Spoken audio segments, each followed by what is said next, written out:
This story takes place back when I was in college. I attended a large university that was a couple of hours from where I'm from. I had lived in the dorms with my roommate Rachel the previous year. The two of us decided to rent a small college house together for that upcoming school year. We were able to find a place that was cheap that we could afford, but it didn't come with any furniture, so we had to get some. Mostly we would look on Craigslist for either free or really cheap furniture. After getting the lease for the house in June, we got a couple of things over the summer. At one point, close to the start of the school year, I still needed a desk and was looking around Craigslist. I found one that I really liked, and it was also really cheap. So I reached out to the seller via text and let them know that I was interested. The seller responded, asking me several questions which I found odd. He asked for my name, age, and why I wanted to buy the desk, and he made it clear that his price was not negotiable. I figured that he was just super organized or something, and I had no interest in negotiating either. I mean, the desk was like $20, so it was already a good deal. I texted him the information, and he texted back saying that his name was John Smith, which also seemed odd. I mean, that kind of seems like a fake name to me. Anyways, he said that I could come by and buy the desk the following evening between 7 and 9 o'clock. He also said that he would help me bring the desk to my car. It was a pretty large desk, and I had cleared out the back of my SUV for furniture I got. I told John Smith that I would just bring my roommate and it would be fine. He said no, not to bring her, and that it was no problem for him to help. This seemed strange to me as well, which only made me want to bring Rachel with even more. So I told her about it, and she agreed that it seemed sketchy. I should have just forgot the whole thing and not got the desk, but it was a really nice desk and I wanted to get it. I was young and dumb, and I felt that nothing would go wrong. So the following evening, we drove to the address that was provided. We got there shortly after 7 o'clock, and it was a fairly average-looking neighborhood. It was maybe 10 minutes from campus and was pretty quiet, with many houses that had fairly large yards. I texted the owner, John Smith, that I was there. He told me to go inside the house and that the couch was inside. Rachel stayed in the car, and I told her that if I needed her help, I would let her know. I walked up to the front door and knocked. John Smith opened it and told me to come in. He appeared to be in his 60s, had a mustache and a sloppy-looking beard, and smelled like cigarettes and beer. I walked inside the house and was inside of the living room. I did not see the desk there, and John Smith informed me that it was in the basement. This made me want to leave immediately. If he knew he was selling it, why would he not at least bring it upstairs? I was annoyed but said okay. He claimed that he was sorry and that he just forgot to bring it upstairs.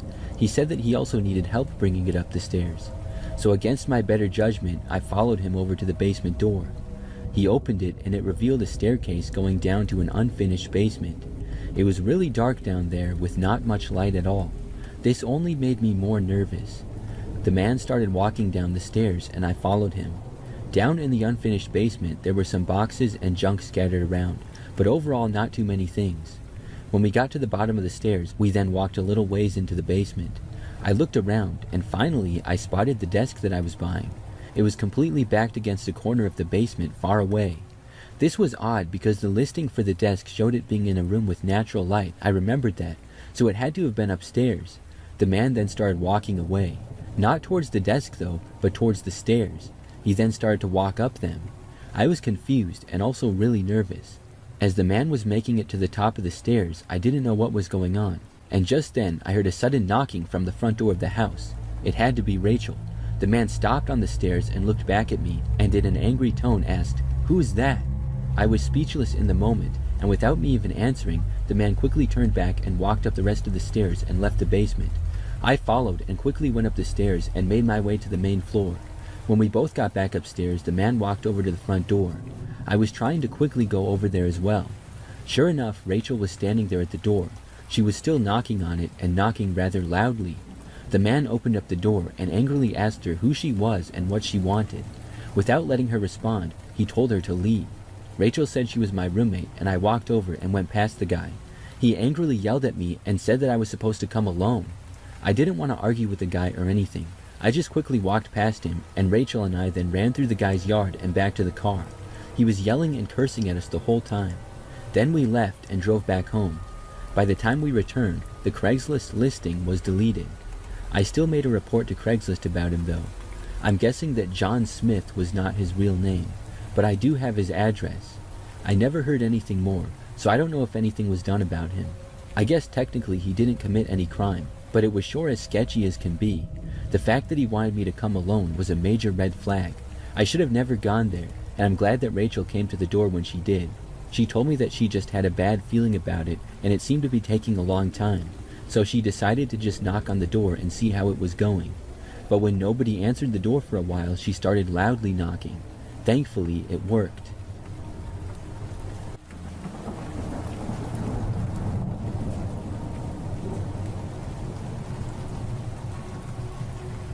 My name is Abby, and several years ago, I matched with this guy on a dating app. I had been on a few dates with guys from apps here and there.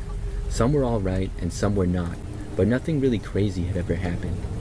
So I matched with this one guy whose name was Sebastian. In his pictures, he appeared tall, had dark hair, and after matching, he reached out to me.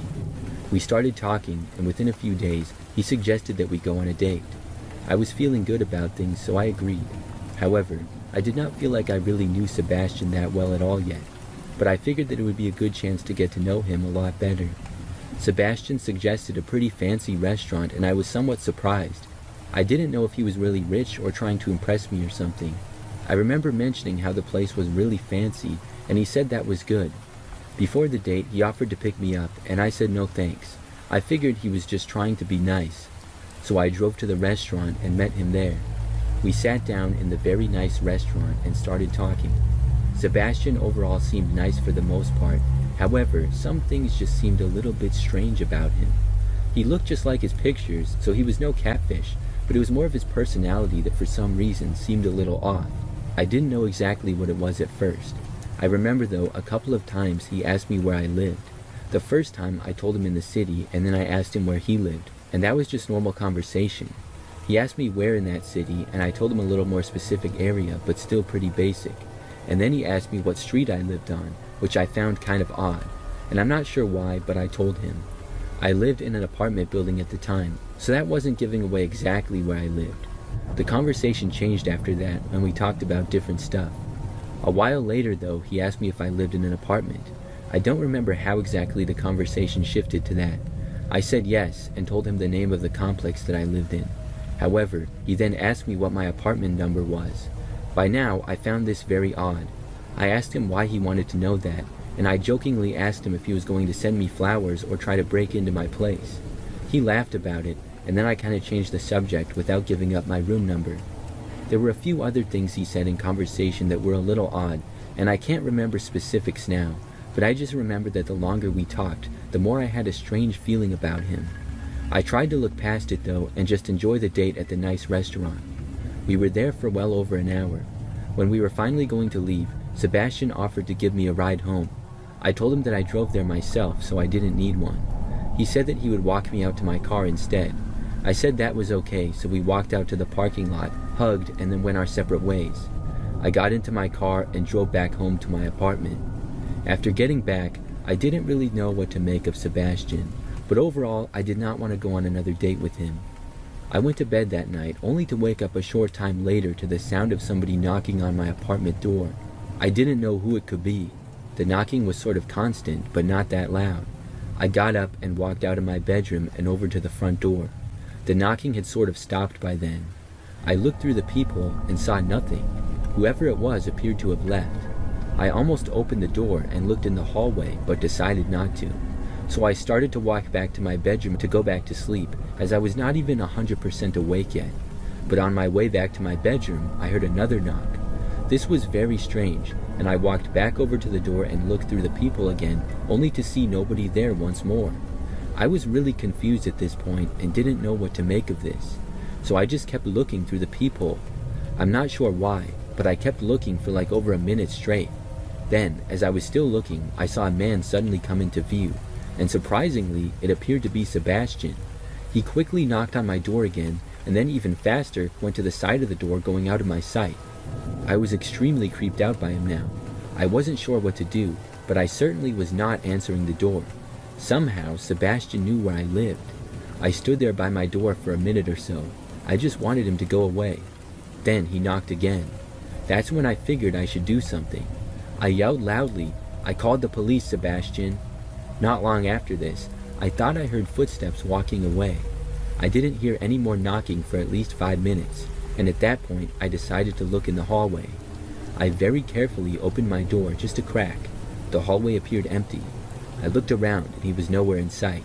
It seemed as though I finally got him to leave.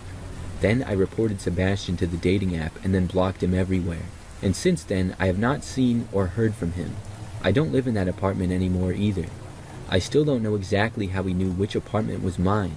Obviously, I had told him where I lived as far as the apartment building, but I never gave him my room number. I also didn't notice being followed home by him or anything. The only thing I can think of is maybe somehow he did follow me home, but he must have been very sneaky. Or else he got to my apartment and asked somebody if they knew where I lived maybe. Either way, that was by far my craziest experience with a dating app.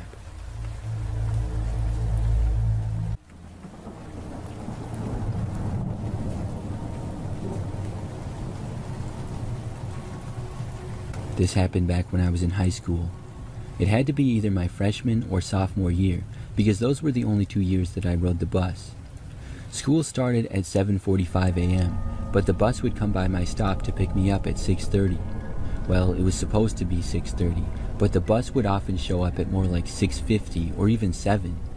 To get to the bus stop, I would walk down my street to the end of it. Then the bus would stop there and I would get on. I was the only kid at that particular stop who rode the bus, and there weren't any other stops in the immediate area. It was a pretty quiet area because in my neighborhood, the yards were a little bigger and the houses farther apart. There was less traffic on the roads as well, especially at those hours. Across the street from the bus stop were some woods and houses spread out pretty far. So one morning, I walked down my street to the end where the bus stop was. I got there at about 6:30, but figured I would probably be waiting for a good 10 or 20 minutes like normal. I'm not sure why the bus was always so late, because my stop was only the third one of the morning. Every now and then the bus would show up perfectly on time though, so you could never depend on it to be late.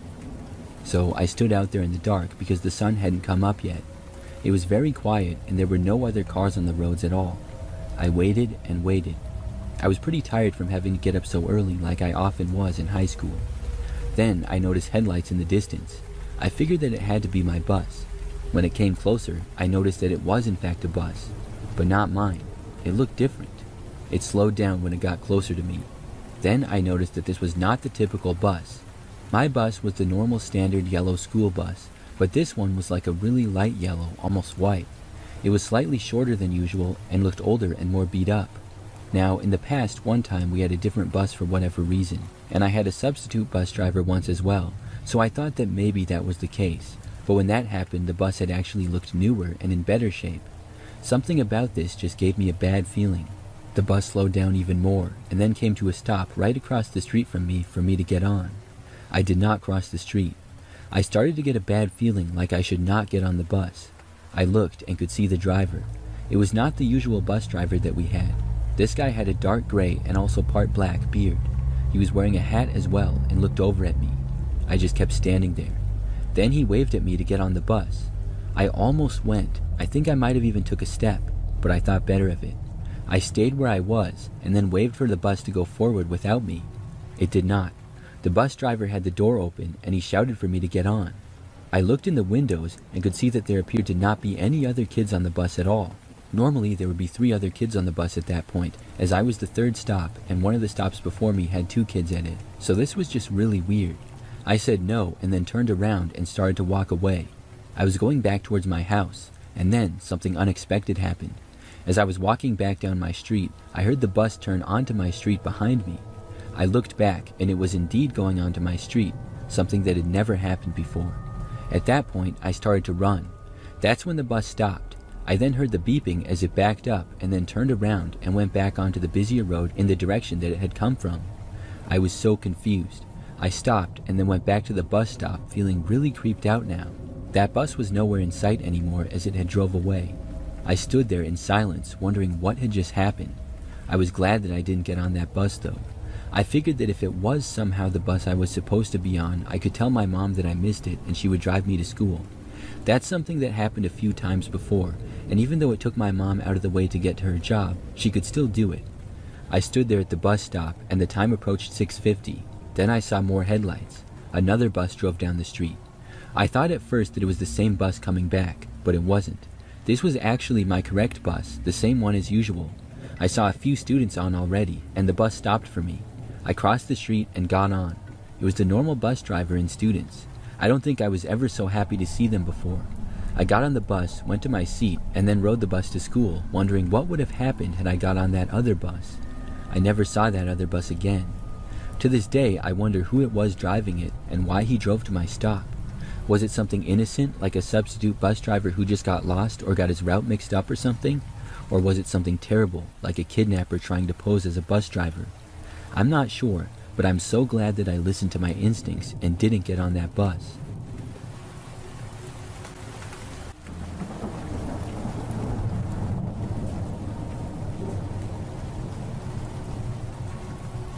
For a little background, when I was a young woman about 10 years ago, I worked at a Walmart for a few months.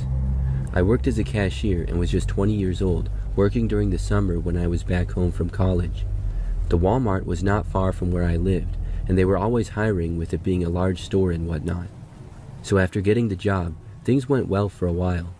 Then, one time, this man came to my checkout. He looked young, but probably a few years older than me. Overall, I would not say that he was ugly, but I will say that he was not very attractive. When he was at my checkout, I was scanning his items that he was buying, and he told me that I was beautiful. I was happy to get a compliment and told him thanks. He then asked me what my Instagram was. I don't know why, but for some reason, I gave it to him. Looking back, I could have just said that I didn't have one or that I didn't want to give it out. But I told him it, and he took out his phone right then and there, which I didn't expect. He typed it in, found my profile, and then followed me and showed me that he did. It seemed a little bit strange, but I just played it off and said thanks. He then asked me if I had a boyfriend. I told him no, but I'm not really looking for anything at all right now. He said that he understood, and I felt a little better. There was an awkward silence, and I quickly finished scanning his items. I saw him looking at his phone, and I realized that he was on my Instagram page still. Quickly enough, though, he paid, and I told him to have a nice day. When he left, he said bye, and I thought that I would not see him again. But I was wrong. Literally the next day, the guy sent me a message on Instagram. He said hi, and I did respond to him saying hi back. He started a conversation with me, and I didn't know what to think about it. Pretty quickly, though, he asked to hang out, and I said no. He continued to message me, so I just ignored him. To that point, he had not done anything that creepy yet.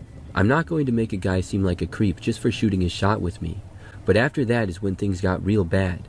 He started messaging me almost non-stop. When I stopped replying, he just continued sending me messages. I was so tired of seeing the notifications. In 2 days, he sent me over 30 messages. Most of them were just saying stuff like, hey, or why aren't you responding? Finally, I sent him one final message, saying that I was sorry but I didn't want to hang out or talk with him anymore, and to please leave me alone. He did not, though. He just kept sending me even more messages. So at that point, I blocked him. But this didn't stop the young man. He made another fake Instagram account and started messaging me there. It didn't take long for me to realize that it was the same guy, so I blocked that account as well. He didn't message me after that. But a few days later, I got word from some of my friends that he was messaging them on Instagram. Apparently, he saw who some of my friends were through my Instagram page, so he followed a few of them and then started asking them questions about me. He claimed that he was a good friend of mine, and so a few of them contacted me about it because he seemed strange. I was angry and told my friends to block him and that he wouldn't leave me alone. After this, I thought the whole ordeal was finally over.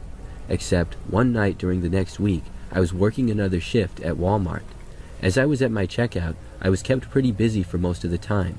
But at one point when things quieted down, I looked around and observed the same man there. He was sitting down on a bench closer to the exit doors.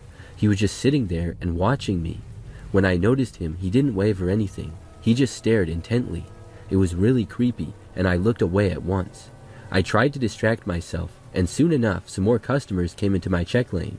But when I looked back and he was still there, I had enough. I left my check lane and found my boss, who I told about the whole situation. He said that he would go talk to the guy. Now, I don't know what my boss was planning to say or do. I'm not sure if he had the authority to kick the guy out of the store or anything. I guess he did if he was a manager, but as soon as my boss walked over and approached the man, the guy quickly got up and left. They didn't even have a conversation. I was glad to see him gone and hoped that he would not come back. I worked the rest of my shift and it went well. I got off sometime that night at maybe 9 or 10 o'clock. However, after clocking out, I left the store and started walking through the parking lot to my car. It was very quiet now. I saw one guy kind of walking around the lot. I realized it was the same guy. He was not standing by my car, but I hoped that he wouldn't notice me. I turned and started walking to another row of cars closer to mine. But then he did notice me. I saw him start walking in my direction. I bolted for my car and ran there. I was able to make it, but the guy reached the car right after I did. I went inside and locked the doors, and he started knocking on my window. I didn't waste any time and just drove away. After that, I actually called my boss and told him about the guy to make him aware of the situation, because if this were to continue, I would not feel safe coming to work anymore. Thankfully, I was off for a few days. When I returned to work, I was told that the guy was banned from the Walmart. Apparently, he showed up again, I guess to look for me, but he didn't buy anything and just walked around. Based on him following me to my car, the manager trespassed him from the store. I think that was enough for him to finally leave me alone once and for all, because I never saw him again after that. I only worked at the Walmart for about another month though. Looking back, it was a pretty creepy experience.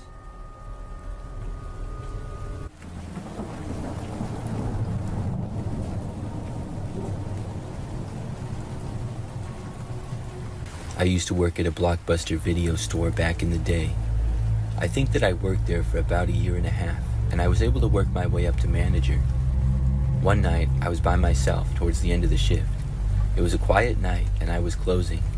At my store, it closed at 9 p.m., and for the last hour or so, we didn't really get any customers. So as far as I was aware, the store was completely empty besides me. When 9 p.m. was approaching, I went around to make sure nobody was there and straighten up a few things. However, when I got towards the back end of the store, I heard a noise. It was the sound of somebody walking, and I realized that I wasn't alone. It was strange because I hadn't heard or seen anyone in the longest time. Whoever was in here must have almost had to be hiding or something. I called out asking who was there, but I got no response. I said that we were closing soon, but there was still nothing. The footsteps were not that far away, and whoever was in here was just a few aisles out of my sight. I walked closer. I looked around but still couldn't see anything. I could hear them walking away like they were trying to move away from me. After walking faster and going around a corner, I finally saw for a split second a woman go around another corner away from me. She was wearing a winter coat and hat and had dark hair. I called out to her asking what she was doing, but she still didn't answer me. The woman had a slightly disheveled appearance. I stopped hearing her move around, so I kept walking up and down each aisle. Eventually, I spotted her. She was hiding behind a DVD display. When I saw her, she got up and ran to another aisle. I was so confused and wondered if something was wrong with the woman or if she was crazy. I asked her if she was all right, but she still didn't answer. It was very weird. She didn't seem to enjoy running around, like she wasn't smiling or laughing as if it was a game. It was like she was very seriously trying to run away from me. I told her again loudly that we were closing and she would have to leave. Of course, she still didn't answer me. As confused as I was, I went back over to the counter where I worked to finish up some things. I didn't know what I was going to do about the woman hiding in the store, but it was like 8:58 at that point. Then, when I was facing the other direction, I heard the doors to the store open. I looked over and just barely saw the woman walking out. I was glad that she was gone. Very quickly, I walked over to the doors and locked them. Then I was able to do a few tasks before leaving. I left the store at probably 9:05 or so.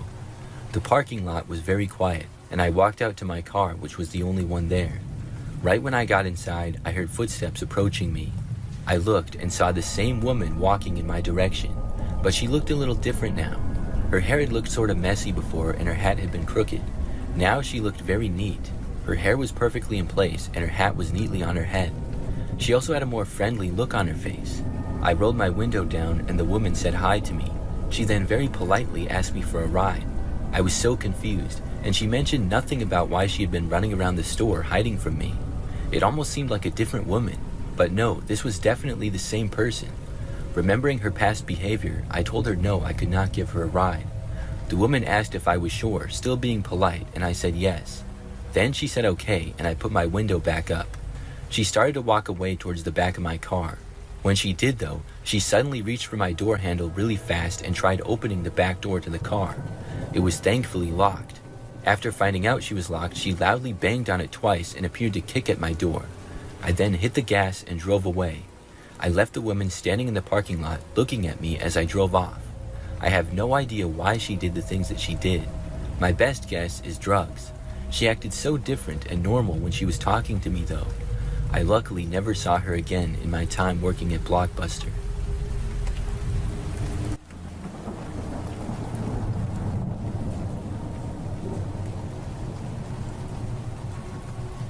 One night, I was home alone watching a movie on TV. I'd been flipping through the channels until I found something interesting, like I often do. I live by myself in an apartment, and it's a pretty average place for the most part. As it got to be late at night, I was starting to get tired. Out of nowhere, randomly, there was a knock on my apartment front door. At first, I thought that it was one of my neighbors complaining about the noise. The volume of the movie on my TV was pretty loud, to be honest. So I quickly turned it down and then got up from the couch and walked over to the front door. Before opening the door, I looked through the peephole. I saw a young woman standing there. She looked to be in her 20s, had dark hair and a few tattoos on her arms. I didn't recognize her, but then again, I didn't know most of my neighbors. Thinking she was still a neighbor, I opened the door. Before she said anything, I said, "Sorry, I didn't realize I had the volume so loud." In my mind, I was 100% sure that she was complaining about the noise because I had no idea what on earth else a neighbor would be at my door for. She looked confused for a moment and then said, "No, that's fine." Then she told me that she was in an awkward situation. She said her boyfriend had accidentally backed into my car in the parking lot. Her boyfriend was apparently over at the car and didn't want to leave the scene, so she came in to tell me. I parked my car in the same spot every day in the parking lot, and it was out there and our lot was sort of small. Things would get crowded with cars, so I was sort of annoyed by this, but was also glad that the woman was telling me about it and they didn't just drive away. I told her 1 second I would go and get my phone, and she said okay. I needed my phone for insurance stuff and to take pictures of the damage. I quickly went back into my apartment and my phone was still on the couch in the living room. When I got it, I was now at the back end of my apartment and near my balcony. There was a large window, and from there you could see most of the parking lot and sort of the area where I parked. I was curious, so I went over and looked out of the window. I saw the parking lot and it seemed completely quiet. When I looked to where my car was, I could just barely see it, but I could in fact see it, and it appeared to be just fine. There was nobody standing around it and no car right next to it or anything. I couldn't see any damage. Suddenly, this whole thing seemed really sketchy. I went back to the door and opened it again. The woman was still there. I asked her how much damage there was to the car. She said it was pretty bad and we better go to the car now. There definitely was not a lot of damage on my car. I told her that she must be mistaken. She mentioned my full name and asked if that was me. I said yes, and then she confirmed that yes, it was my car that had been hit. I was confused. I explained to her that I just saw my car out the window and it didn't look like there was any damage on it at all. She looked at me but did not say anything. Then the woman just turned and walked away without saying a word. She was quickly gone. I went back inside my apartment. Then I looked out the window again towards the parking lot. Things were really quiet there for a minute or two, but I continued watching. I saw the same woman as well as a man come into my view. Both of them walked into a random car which was not even close to mine, and then quickly drove away. I was really creeped out by the whole thing. I had never seen that woman before in my life prior to that night. I couldn't help but feel that she was trying to set me up. She was with a guy, and maybe they were going to try to rob me or something. I'm really glad that I didn't follow her. But how did she know which car was mine? Or how did she know my name? That part is something that I still don't know.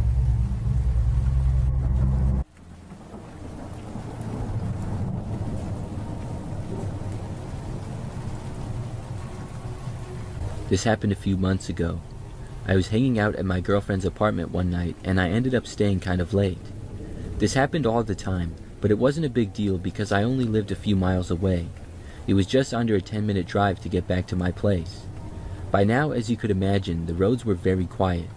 So that's how I noticed that I might be getting followed not long into the drive.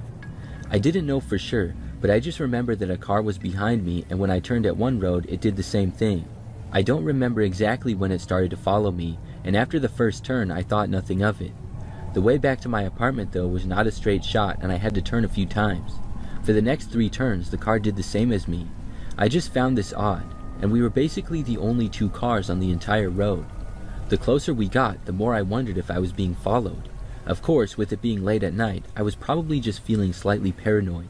I didn't actually seriously believe that I was being followed, but I was curious. Then I came to a stoplight. There was a red upcoming at an intersection. To that point, I had not been able to see who was behind the wheel of the car behind me because it was too dark. When I got to the intersection, there was a bit more light there. I looked back in my mirror and I saw who was driving. The guy looked like a clown. His face was painted and his hair appeared dyed red. He also had a red nose on. It wasn't a funny clown though, it just looked creepy. This was a bit unsettling because it was nowhere near Halloween time or anything. I didn't know why some guy would be out driving late at night looking like a clown. When the light turned green, I kept going with the clown still following me. We made another turn and I was a little bit more nervous. Soon we were approaching my apartment complex. It is several buildings with a large parking lot sort of in the middle. As I pulled into the lot, the clown did too. That's when I realized that I could not just park and try to go inside, so I kept going through the parking lot and then turned out at the next area. When I did this, the clown did not turn out of the parking lot, but kept going farther into it. I let out a sigh of relief. I got back onto the road, and I guessed that it was just a big coincidence, and for some reason somebody who lived at my apartment complex was dressed as a clown. They also happened to drive home right behind me the entire way. It was weird, but I figured I'd drive down a ways, come back, and then go inside. So I went to the end of that quiet street, then made a U-turn and headed back to the apartment complex. I made it back about 2 or 3 minutes after the clown would have arrived. I parked my car on the opposite end of the lot to where I had seen the clown going. He was nowhere in sight now, but there were a lot of cars there. After getting out of my car, I began walking for my apartment building. But that's when I saw the guy again. The clown was now walking on a sidewalk near the front of one of the buildings. When I saw him, I started to walk faster to get to my building. But when the clown saw me, it was like he was after me right away. He changed directions and was now headed for where I was. We were still a long distance away from each other though. I hightailed it for the side door of my apartment building. As soon as I started moving, I saw the clown start to run after me. This caused me to run as well. I went as fast as I could, and thankfully I was able to reach the door. I quickly went inside and made sure that the door shut behind me. Then I ran up the stairs to my floor. I didn't hear the door opening behind me, so I'm assuming that the clown did not get in. Then I went to my apartment and was finally home. I didn't get any knocks on my door or have anything strange happen, and since then I haven't seen that crazy clown. I wonder who it was though and why the guy followed me. Did he know who I was, or was I just a random target? Obviously, I wouldn't probably recognize the guy if I saw him, unless of course he was dressed as a clown again. I'm hoping that nothing like that happens again.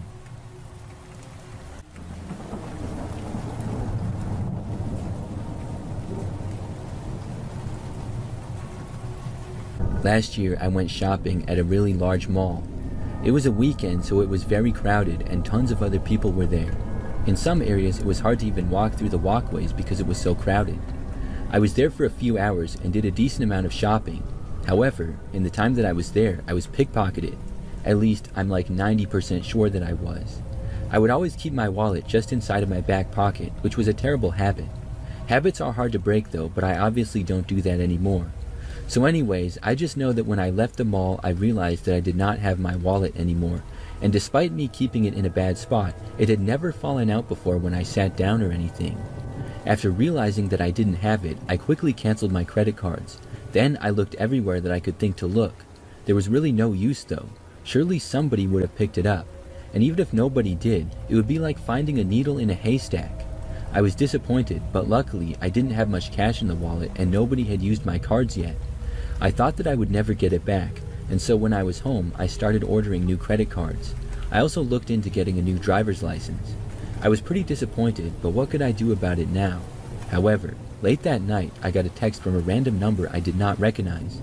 The text said, "Meet me tomorrow night at 11 p.m. and bring $100 cash to get wallet back." It also had an address which turned out to be a park near the city a ways away. I texted back asking who this was and where they had got my wallet. They didn't respond though. I wasn't sure what I should do. Had they stolen my wallet or found it? I was pretty sure that they had stolen it. I considered getting the police involved, but I figured that I couldn't prove that this person stole it and not just found it. The fact that they wanted me to bring $100 really made me mad though. After thinking about it, I decided that I would go and meet with them at the park. But I told my friend Marty about it, and he agreed to go with me to get my wallet at the park. I didn't know what to expect, but being asked to meet at 11 o'clock at night in a park sure seemed sketchy. I really wanted to get my wallet back though. So the next night we drove to the park and got there at around 11. I had never been to that park before.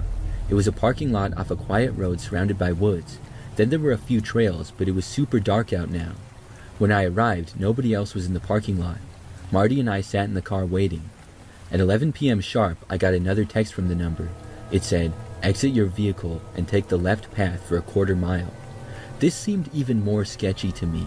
For some reason though, I got out of the car. I just really wanted my wallet back. I had the $100 cash and Marty stayed in the car. So I began walking down the path to the left. It was literally pitch dark and I could barely see anything. I made it about 100 yards down the trail when I felt my phone vibrating. It was not another text from the number though, but it was a call from Marty. I picked it up. I heard Marty telling me to get back to the car now. Then I heard off in the distance tons of honking coming from a car horn. I also heard a car driving. I turned around and ran back to the parking lot. By the time I got there, I just barely saw an SUV driving off down the quiet road. I saw Marty in the car waving me over, still parked in the same spot. I quickly went back inside the car. Marty explained to me what had happened. He said that when I was a ways down the path, this SUV pulled into the parking lot. He saw at least 3 guys in it, and he claimed that he was sure he saw one of them brandishing a gun. They pulled up and parked a few spaces away. Marty figured that I was in trouble to get jumped, or maybe worse, so he started honking the car horn like crazy. This actually scared them off. I figured they thought Marty was me, and seeing how he was still in the car and making a bunch of noise, they wouldn't be able to rob him. If Marty had not been there, these guys would have ambushed me alone on the dark trail. Now, I know a lot of people will say that I'm stupid. Why would anybody meet a random person alone in a park at 11 p.m. on a random trail in the woods? And you're right, it was stupid, and I deserve all the crap that I get for it. But I was much younger, and I've certainly learned from the experience. At least I had the thought to bring a friend, which ended up saving me. Hopefully this can teach anybody listening to always be prepared in any situation.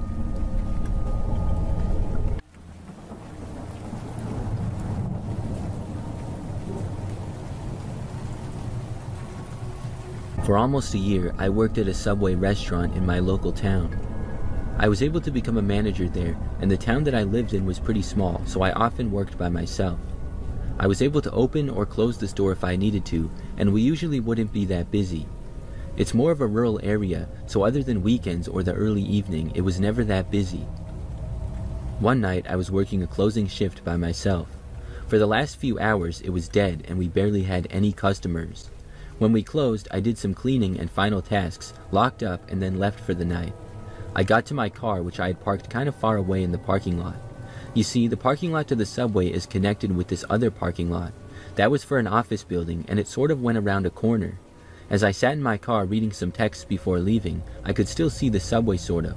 I noticed a man walk up to the doors and try to open them. I wasn't quite sure where this man had come from because no other cars were around, but after trying to open the doors, the man did not leave. He just kept standing there, and I could see that he was looking inside now. I decided to go let him know that we were closed, so I started my car and then I began driving towards the man through the parking lot.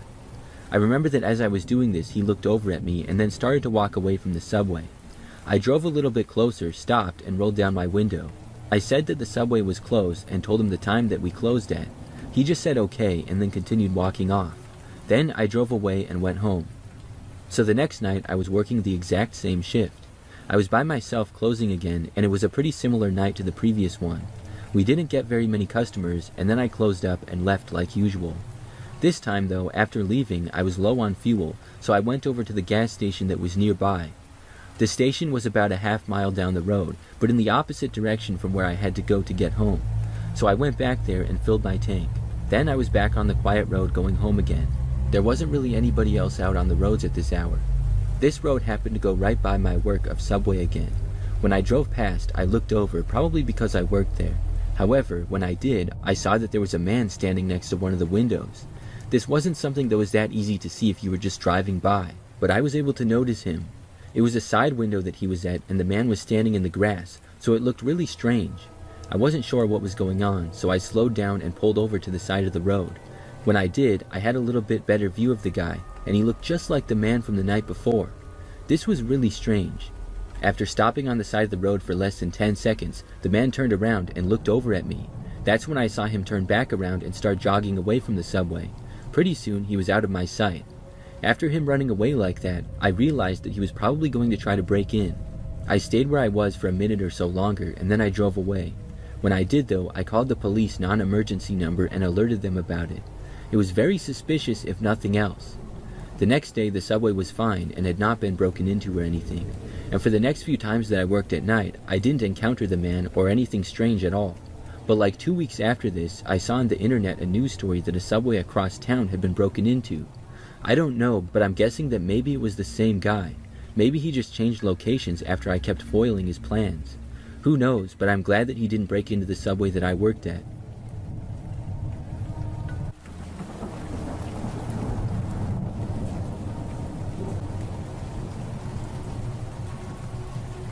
I was about 16 at the time, living at home deep in the mountains at my family's home. I frequently walked in the woods surrounding my home, but never really went that far out, either out of lack of curiosity or simply because I was lazy. One evening, I decided to take a flashlight and walk as far as I comfortably could into the valley behind my property. There are many deer, bears, and other animals near where I live, so I also brought some bear spray with me. I was about 25 minutes, maybe more, into my walk when I started to get an uneasy feeling like I was incredibly vulnerable or that I wasn't alone. I shrugged it off because I probably wasn't alone. I mean, there's a lot of wildlife in the forest, so it's not like I can just expect to be alone. I neared the creek that flowed around the property and I noticed some garbage. There were some pots and pans next to the water, as well as what looked like a tattered sleeping bag and some shoes. I didn't think much of it and I continued my walk, thinking about it every now and then and wondering if somebody was camping out near our house. It was almost completely dark by now, so I turned around and began to walk home. I kept glancing over my shoulder back towards the creek, worried that somebody might be behind me. About 5 or 6 minutes of walking in the pitch black, and I heard some branches snap a little ways behind me. My blood ran cold, and I felt my heart skip a beat. I turned around and spent a minute just shining my flashlight in every direction, wondering if a deer or even a bear was following me. Once I felt sure that nothing was there, I kept on walking. Not even a minute later, I heard running footsteps trampling behind me. I didn't even turn to look and see what it was or who was there. I just began running as fast as I could. I'm pretty sure I called out, pleading with whatever it was or whoever it was to stop. I desperately sprinted through the trees, trying to keep my flashlight pointed forward so I didn't trip or fall. I kept hearing footsteps stomping behind me and branches being snapped off the trees violently. I heard pained grunting and what sounded like someone violently growling. I began crying out of fear.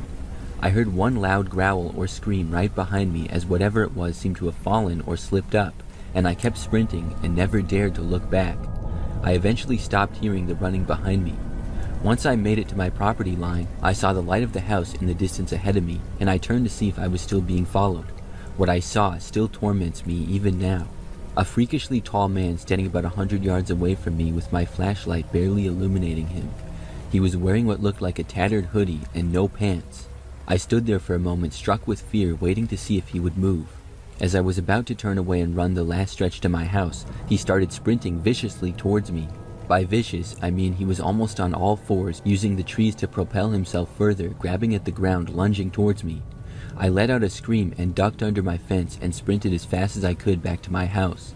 By the time I got there, I was completely out of breath, my throat hurt, and my knees were sore. I shined the light back towards the woods and saw the man at my fence waving at me, his tall, slender figure towering above the fence. I quickly made my way inside and locked all the doors. I woke my dad up and told him what happened. I don't remember exactly what he did about it, if he called the cops or just let it be, but I don't think anyone else ever saw the guy again. I still never go out into the woods alone or any time near dark, and I certainly stay away from the creek. I don't know if he's still out there. Hopefully he packed up the camp, which I assumed was his, and moved on.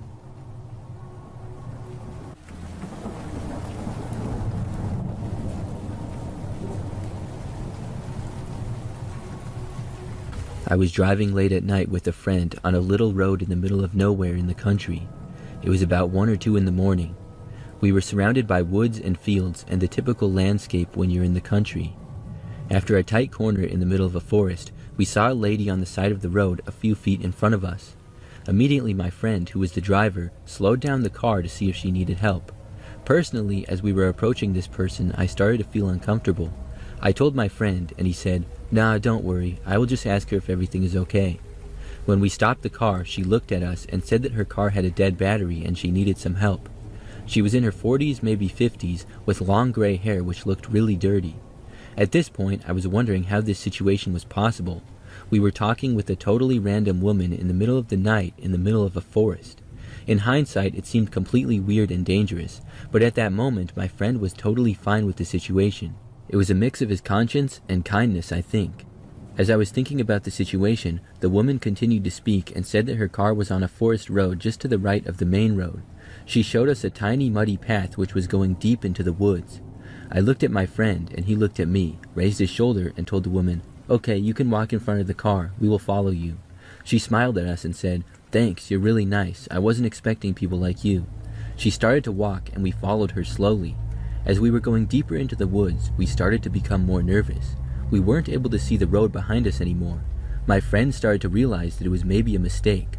During this whole time, I was trying to explain to him how creepy this situation was. Finally, we arrived at the entrance of a clearing. That's when things started to become really creepy. First, there was no car, but an abandoned house with the roof completely destroyed and 2 caravans. It looked like a gypsy camp or some other type of travel group. Secondly, the woman started to run to the caravans and disappeared behind them. At this point, it was clear it was some kind of ambush or foul play. My friend immediately went back in reverse. As we were leaving as fast as the road was permitting it, the woman reappeared and ran to our car. She wasn't saying anything, just running. My friend accelerated in reverse, and we managed to make it back to the main road and leave very quickly. We immediately went to the police station a few dozen miles away. When we told them our story, they said we weren't the first. It appeared it was a caravan of weirdos who were living out there, trying to lure away drivers by asking for help. All the people in the area knew them, so they were aware of them, and it was a very remote road, and there weren't a lot of strangers passing by. I'm not sure what was going on in that clearing, but I hope the police shut it down, or the caravans moved on before they got any other out-of-towners to fall for their trick.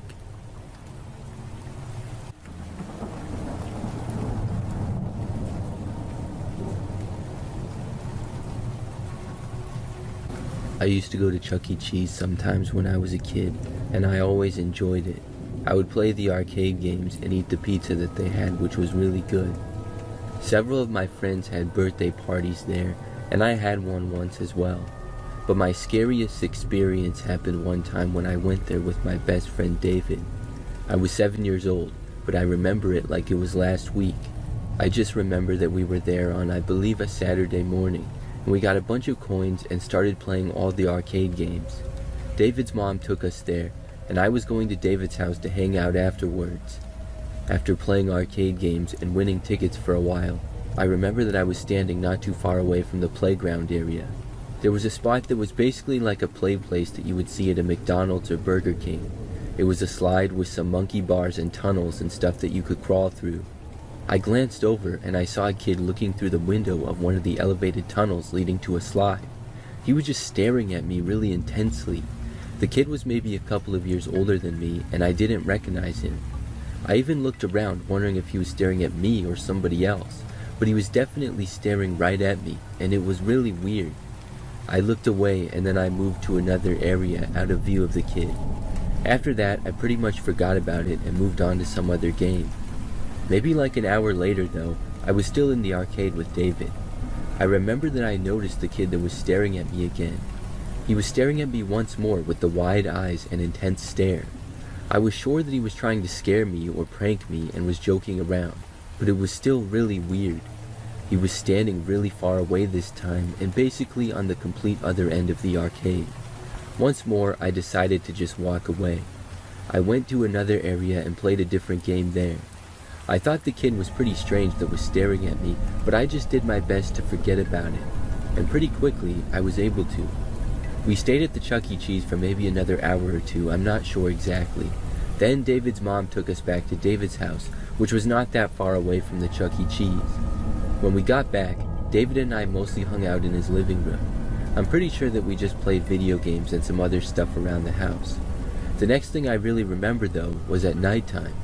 My mom was going to come and pick me up pretty soon, but in the meantime, I was in the living room with David, which was at the front of the house. I remember that I looked out of David's front window into the street. By now, it was dark out, and I saw what appeared to be the same kid from Chuck E. Cheese standing in the street. He was staring at me once again with wide eyes like before. It was the creepiest thing I had ever seen. David saw him as well, and we both quickly covered the windows with the shades. After that, we didn't look back out of the windows until my mom was there. When I left, I did not see the kid anymore, so he must have gone. I remember telling my mom about it, but she didn't seem too concerned.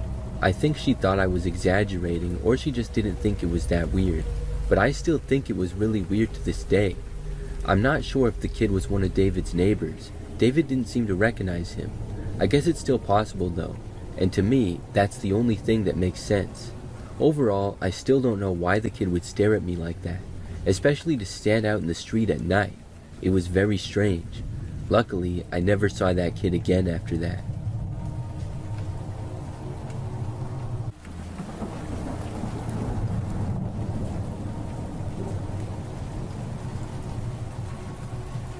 Our landlord is a complete creep with no boundaries.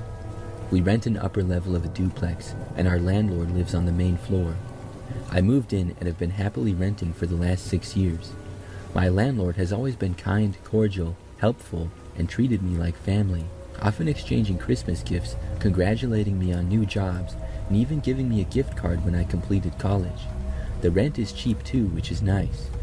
2 years ago, my boyfriend moved in with me, and it's been a hectic 2 years of combining households and trying to get organized while quickly realizing we're outgrowing our space. My landlord also retired from his job and has been home more. Within the last year, though, things have gotten weird around the apartment. Over the winter, our landlord stopped us on the way out the door when we were headed to work. He told us that we needed to clean the place up a bit as he had been poking around and noticed that it was messy. Undeniably, we were a bit disheveled from the holidays, so we both took some time off of work and got the apartment cleaned up well. But we were still disturbed by the comments of him coming into our home without our knowledge, so we purchased a security camera and waited to see what happened. Much to our horror, we found that the landlord has been entering our home without notice multiple times a week to gain access to the attic that he uses for storage. However, it's never an innocent trip up to the attic. He stops and checks each and every room to evaluate the cleanliness. I won't pretend we're the cleanest people out there, but we don't leave trash lying out. Our dishes are done, and we take care and make sure that we clean up everything that might attract mice or bugs. I would say it's not out of control at all. We have also realized our need to downsize and have secured a storage unit and have been slowly packing things we don't use and taking them to storage. Recently, we had 2 bats in our home. Most recently, there was one in our washer. Our landlord decided to call somebody to check the house for entry points. We both work evenings and are up late, so we asked when the earliest time of day was acceptable for somebody to come out. We told him we're more than willing to accommodate any time of day with proper notice. We never heard back. I woke up today to go to the bathroom and noticed my front door was open and our attic was open. I received a text message from the landlord at 10 a.m. saying that the bat guy would be there within an hour and a call at 10:44 that I had missed. I checked our camera and saw that our landlord entered our apartment without notice while we were sleeping. He made a point to move some of the totes out of the way that needed to go to storage, and then he moved them back to where they were previously to make it appear that he hadn't been there. All the thoughts running through my head of, what if I had been walking around naked, or what if I heard it and thought it was an intruder and tried to defend myself and inadvertently hurt someone? Our landlord knows our sleeping times and he knows our work schedule, and we are essentially at his mercy. At this point, we live in a state of constant anxiety about our landlord just entering our home without permission. I want to say something, but at the same time, I have a fear of being asked to leave for saying something. Our apartment is the cheapest place in town, and it's helping us on our path to saving for a home in the coming year. With all these events, though, it has us questioning what we should do and if there's any legal action we can take. At the very least, it's incredibly uncomfortable to know that somebody walks through your home unannounced whenever they seem fit, and they think it's okay to do surprise inspections of our living space. I often wonder how many times in the last 6 years he's done this, and long before I had cameras, if he's ever watched me sleep, or even set up cameras himself, something creepy like that.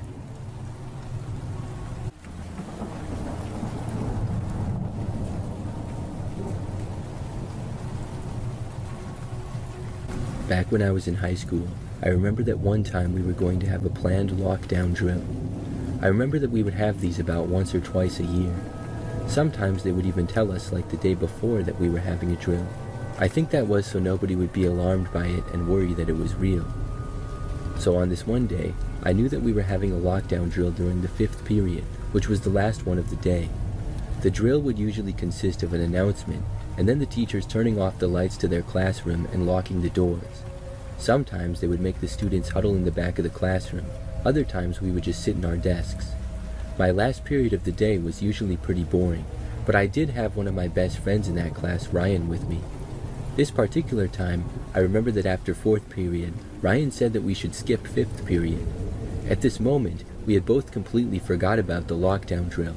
I just remember that I knew we weren't doing much in the class, and so did Ryan.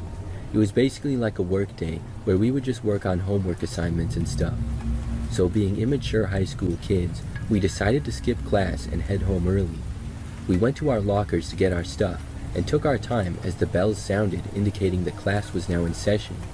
We were in no rush, because the school was not super strict, and we figured we could just walk right out. After we left our lockers and started down a hallway, I remember that we heard the lockdown drill announcement. That's when we both remembered it. We figured that for the drill we had better not be out in the hallway, because a hall monitor might see us and make us go to class. Plus, we were sort of far off from the nearest exit doors to the school, so we decided to go find a bathroom until the lockdown drill was over. However, on the way there we soon heard footsteps behind us. We turned a corner and didn't look back, assuming it to be a hall monitor. So we walked faster and then turned another corner. When we did this, it sounded like the footsteps behind us were going faster as well. We quickly made our way to a bathroom and then went inside. Ryan went in one of the stalls and I went in another. We didn't close the doors to the stalls, but they stayed mostly closed on their own. Then we stood on the toilets so our feet couldn't be seen on the ground. A few moments later, we heard footsteps quickly approaching outside in the hallway. Whoever it was actually entered the bathroom, which caused me to be very nervous, and I'm sure Ryan was as well. We just stood there as quiet as can be. The person then entered the bathroom very briefly and then walked out pretty fast. It was like they just looked in really quick to see if anyone else was inside of it and then continued on. Now, Ryan and I both left our hiding spots a little bit quick. Probably like 10 seconds later, we had left the stalls and started to walk out. When we left the bathroom, we noticed that the person was still in the hallway. It was a man, and he had made it almost to the other end of the hall, and he was walking facing away from us. But we realized that this likely was not a hall monitor. He was wearing just a black jacket and jeans, which is not something that a school employee would wear. After we got out into the hallway, we noticed the man stop and then start to turn around. Ryan and I both quickly went in the other direction of the hall and then turned the corner. We started walking down the next hallway very quickly, just trying to get away from the guy. As we continued though, we soon saw someone else up ahead. This was a teacher that we both recognized. It was Mr. Herbert, and he saw us and asked us why we weren't in class, saying that a lockdown drill was going on. We told him that we were sorry and would go to class. As Mr. Herbert walked with us, escorting us to our classroom, we told him about the other man in the hallway. He didn't seem to have any idea who we were talking about and said that he would find out. Soon we got to our classroom and were led inside. And several minutes after that, there was another announcement stating that the school was now having a real lockdown. Several times they said that this was not a drill anymore. This lockdown lasted for about an hour until it finally ended and the school got out at about the same time. We learned that the man we had seen in the hallways was not supposed to be in the school, and he was arrested for trespassing after hiding in the school. Nobody knew what his intentions were. I think it's really crazy how he just happened to be there during a lockdown drill. Did he somehow know we were having a drill and did it on purpose so nobody would suspect him or notice him? I don't really think so, but it makes for a crazy coincidence. I'm also really glad that he didn't look farther into the bathroom where Ryan and I were hiding. We both learned a valuable lesson that day not to skip class, and I don't believe either of us ever skipped again after that.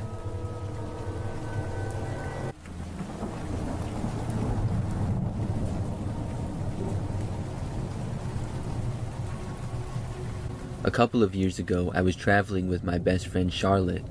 We have traveled together several times now, but this was by far the scariest thing that ever happened. After our flight, we booked a hotel not too far away for the entire time that we were staying. We took an Uber there, and the hotel was pretty average for the most part. It was nothing fancy, but also nothing was really bad about it either. It was clean, and the staff was friendly, and they had a continental breakfast as well. So, I remember after being out for most of the first day, Charlotte and I got back to the hotel sometime at night. We were hanging out in the room when we noticed this one guy out the window. Our room was on the second floor, and it overlooked mostly the parking lot that was behind the hotel. It was not too busy because there was another parking lot out front where most of the people parked. The man was standing sort of at the far back of the parking lot, almost at the end of it, and he appeared to be looking right at us. Our window was not open, but we did not have any shades covering the window, so it seemed like the man could see into the room. We looked at him, and he was definitely looking right at us. The guy appeared to be somewhat short, had a goatee, and sort of long hair. He motioned to us, but I couldn't quite tell what he was doing. We were both kind of confused as to what he wanted. Then we heard him yell something at us, but I couldn't make it out. Our window was closed, and he wasn't quite loud enough. Then he pointed at us and said something else. He didn't necessarily seem angry or anything, but it was just kind of weird.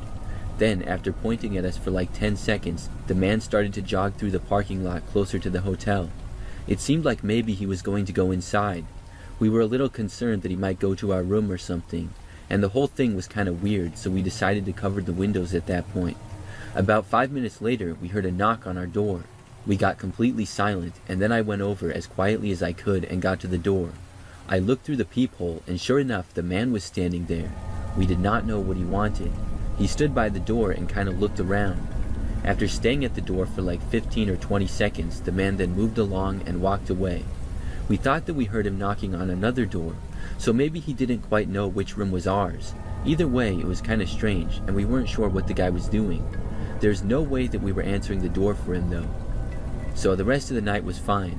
We hung out a while longer and then went to sleep. The next morning, Charlotte and I went down to the first floor for the continental breakfast. When we got there were quite a few other people. However, right after arriving, we noticed the same guy.